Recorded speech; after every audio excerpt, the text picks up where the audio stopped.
இந்த வெற்றியை முதலில் இதை அறிவித்ததற்கு மாண்புமிகு முதலமைச்சர் அவர்களுக்கும் இதற்கு துணை நின்று பணியாற்றிய மாண்புமிகு அமைச்சர் பெருமக்களுக்கும் நெஞ்சார்ந்த நன்றியை தெரிவித்துக் கொள்வதுடன் எங்களுடைய செயலாளர் அவர்கள் முன்னின்று அதனை குறிப்பாக பல அமைப்புகள் முன்னிட்டிருந்தாலும் நம்முடைய கல்வித்துறையை சேர்ந்த அண்ணன் தியாகராஜன் போன்றவர்களுடைய முன்னெடுப்புகளால் இன்று இந்த திட்டம் அமலுக்கு வந்தது மிகப்பெரிய சக்தியாக இதை பார்க்கிறோம்.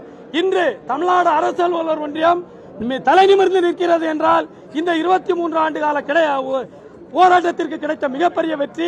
கூட்டமைப்பு சார்பாக போராட்டங்கள் தொடர்ந்து அறிவித்திருக்கின்றோம். அதை நாங்கள் கூட்டமைப்பில் கலந்து ஆலோசித்து அடுத்த கட்ட நடவடிக்கை சொல்வோம். துறை சார்ந்த கோரிக்கைகளை நிச்சயம் நிறைவேற்றி தருவோம் என அமைச்சர் பெருமக்களும் முதலமைச்சர் அவர்களும் உறுதியளித்த அடிப்படையில் நாங்கள் இன்று முதலமைச்சருக்கும் அமைச்சர் பெருமக்களுக்கும் இங்கு கூடியிருக்கக்கூடிய அனைத்து துறை சங்கங்களுக்கும் நெஞ்சார்ந்த நன்றியை தெரிவிக்கிறோம். நன்றி, வணக்கம். மகேந்திரகுமார் மாநில தலைவர், தமிழ்நாடு அரசு ஒன்றியம். ஒரு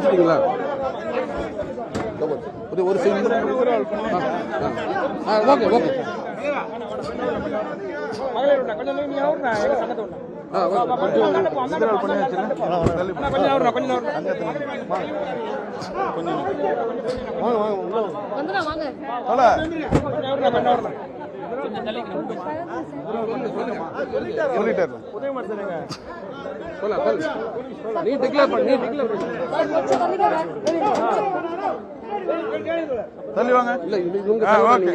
நம்ம சங்க ஒரே உதயகுமார் எங்க இருக்காரு? பொருளாளர் எங்கப்பா? உதயகுமார் சார், உதயகுமார் சார், ஐயோ தள்ளாதீங்கப்பா.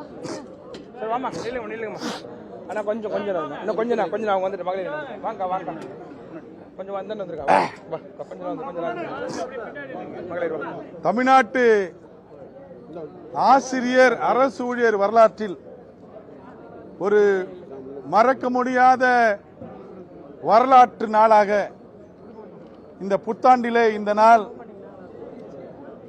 இடம்பெற்றிருக்கிறது.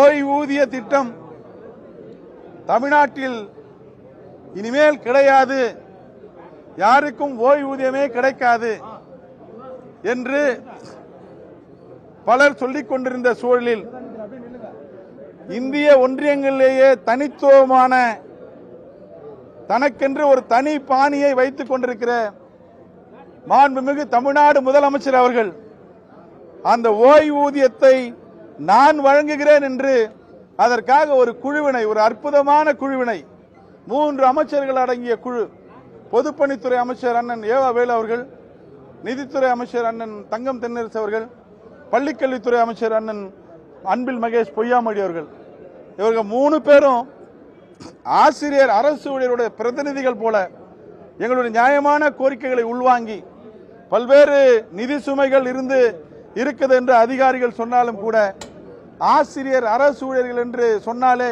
அவருடைய கோரிக்கைகள் எல்லாம் திமுக ஆட்சியில்தான் நிறைவேறியது என்பது வரலாறு. அதை